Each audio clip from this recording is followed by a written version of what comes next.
اگر کہتے ہیں کہ خاموش انقلاب کے نتیجے میں قومی اسمبلی میں ہماری 180 نشستیں ہیں، اگر مخصوص نشستیں بھی ملائیں تو قومی اسمبلی میں ہماری نشستوں کی تعداد 235 ہے۔ یہ ووٹ چور ہیں، یہ بے حسی کے ساتھ ایوان میں بیٹھے ہیں۔ انقلاب آیا ہے، اگر ان ووٹوں کا شمار کیا جائے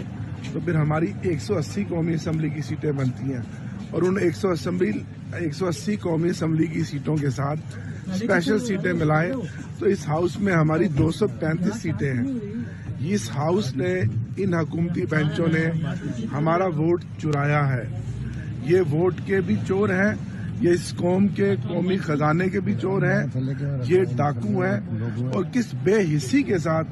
کس بے شرمی کے ساتھ یہ ایوان میں بیٹھے ہیں۔ اگر 8 فروری کے الیکشن کے مطابق رزلٹ آئے تو 8 فروری کو پاکستان کی غیور عوام نے عمران خان کے نظریے کو ووٹ دیا ہے، اور کوئی سیٹ بھی ایسی نہیں ہے جو ہم نے 50,000 سے کم نہ جیتی ہو، اور 18 سے 20 سیٹ